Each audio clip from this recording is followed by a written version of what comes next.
አነጋጋሪ ጉዳይ፣ አነጋጋሪ ሐሳብ፣ ወደ ጉዱ ማለቴ ወደ ጉዳዩ። ያ ጆን ዳንኤል ተንኮለኛል፣ እስር ቤት ይገባልን አንፈልግም። እሱ ከመጣ በኋላ ቲክቶክ ኢማን አጣ ጋይስ። እሺ ያን እሱ ከመጣ በኋላ ኢማን አላጣም፣ ቲክቶክ አላስጠላ። ጌመሮች ራሱ የሆነ ነገር ሙዳቸው አልተከነተም ወይ? እሱ አላለፈለት ወይ ለኛ አላለፈልን? ግስ ምንድነው ተያይዘን ደሃ በደሃ? ይሄ የጥላቻ ንግግር ነው። ሰው ሁሉ ስህተት ሊሰራ ይችላል። ከስህተቱ ተምሮ እንዲሻሻል እንጂ እንዲጠፋ መመኘት መልካም አይደለም። ቲክቶክ ላይ ጠብ ሳይሆን በበጎ ሥራ እንወዳደር። ተያይዘን ደሃ ሆነን ከማለት ተያይዘን ሀብታም እንሁን ብንልስ? መልካም አስተሳሰብ መልካም ውጤት ያመጣል። ጆን ዳንኤልና አዶናይ ወደደም ተጠላም ኢትዮጵያ ውስጥ ብዙ ተከታይ ካላቸው ኢንፍሉዌንሰር መካከል አንደኞቹ ናችሁ። በጣም ለዚች ሀገር ትጠቅማላችሁ፣ ታስፈልጋላችሁ። ሁለታችሁ አንድ ላይ ሆናችሁ ማየት እንፈልጋለን፣ ታርቃችሁ ማየት እንፈልጋለን። እናንተን ያጣላው እዚህ ቲክቶክ ላይ ያለ ያልተማረ ህፃን የሆነ አንዳንድ ግለሰቦች ናቸው። እናንተን እያወዳደረ ማለት ነው። አሁን የአብይ ጾም ነው፣ እርቅ የሚወርድበት ነው። እውነትም የእናንተ ወዳጆቻችሁን አድናቂዎቻችሁ የምትወዱ ከሆነ ታርቃችሁ ለሌላው አስተማሪ መሆን አለባችሁ ብዬ አስባለሁ። ስለዚህ ሁለታችሁ በአንድ ላይ ልናችሁ እንፈልጋለን። ይሄ በጣም የሚደንቅ ነው። እርቅ ሁልጊዜም በጎ ነው። ኢንፍሉዌንሰሮች ተባብረው መልካም ሥራ ሲሰሩ ማየት ደስ ይላል። ይህ እርቅ ለቀጣዩ ትውልድ በጎ አራያ እንደሚሆን ተስፋ እናደርጋለን። አሁን የአብይ ጾም ነው፣ እርቅ የሚወርድበት ነው የሚለው ንግግር ትልቅ ትርጉም አለው። የቲክቶክ ጦርነት ይብቃ። ብዙዎቻችሁ እኚህን ሰው አላወቃችኋቸውም። እኔ አሁን ልንገራችሁ። ወንድማችሁ አዶናይ ከማን ጋር ነው አብሮ ያለው? በኢትዮ ኢስታንቡል ጀነራል ሆስፒታል ሰሞኑን ባደረጉት ማለት ነው ከኚህ ሰው ጋር ተገናኝቶ እንግዲህ ሰላምታ ሲለዋወጥ አብሮም ሲቀመጥ ተመልክተናል።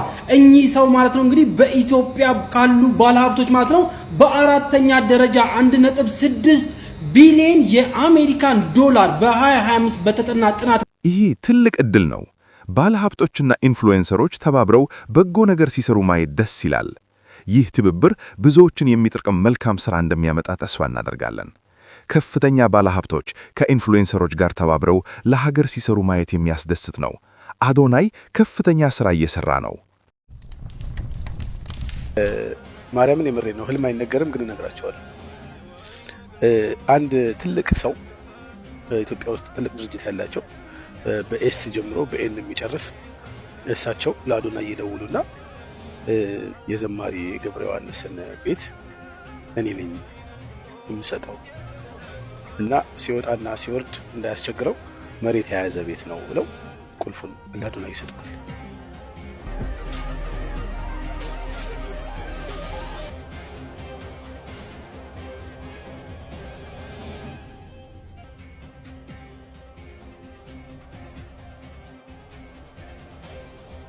ኮመንቱን ግን አይታችሁታል? የምር ግን አላስገረማችሁም? እስኪ ሐሳባችሁን ኮመንት አድርጉ። መልካም ሥራ ሁልጊዜም ተአምር ነው። ይህ ስጦታ ለዘማሪው ትልቅ እገዛ ነው። ይህን የመሰለ መልካም ነገር ብዙዎችንም እንዲያበረታታ ተስፋ እናደርጋለን። ህልም ወይስ እቅድ? ተአምር የሚባል ነገር መልካም ሰውን በማግኘት ላይ ነው ያለው። ላይቭ ላይ ምን ብሏታል አሉ አካውንቷ ከመዘጋቱ በፊት ራሴን ማዳመጥ እፈልጋለሁ፣ ብቻዬን መሆን እፈልጋለሁ ብሏት ነበር አሉ። ከጎንደር ከመጡ በኋላ ራሱ የኪዱ ቀለበት ላይ ራሱ አልተገኘም አሉ።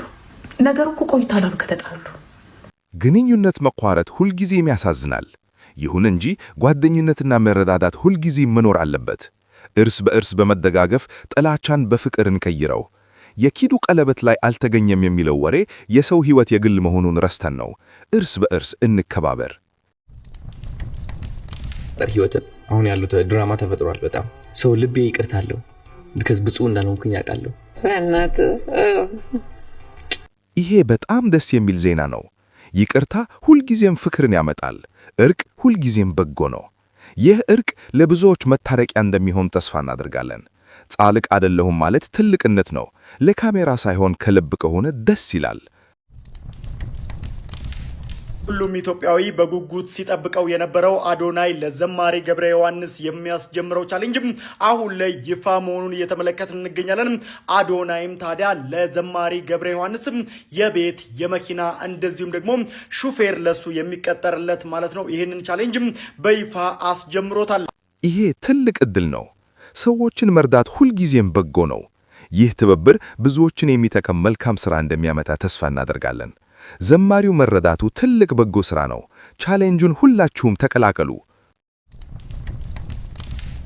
እኛም ቻሌንጁን ተቀላቅለናል። ለዘማሪ ገብረ ዮሐንስ ለሚደረግለት ቻሌንጅ እኛም አብረን ለመስራት ተቀላቅለናል።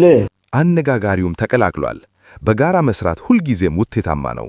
ይህን የመሰለ መልካም ነገር ብዙዎችንም እንዲያበረታታ ተስፋ እናደርጋለን። ለዘማሪው መቆም ግዴታችን ነው።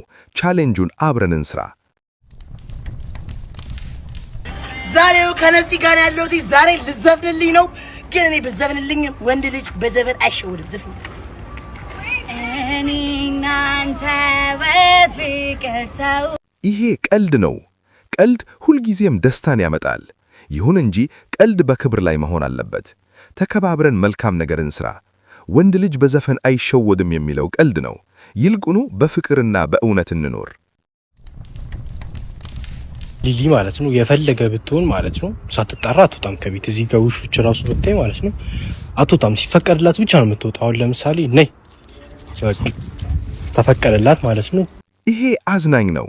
ውሻ ሁልጊዜም ታማኝ ነው። ደግሞ ትታዘዘዋለች። ደስ ይላል። አደራህን ግን ትናክሺ እንዳትላት ብቻ። እንግዲህ እውነቱ ይሄ ነው። እናንተስ ምን ትላላችሁ? ሐሳባችሁን ኮመንት ላይ አፍስሱት። አነጋጋሪው ነበርኩ። ሰላም ሁኑ።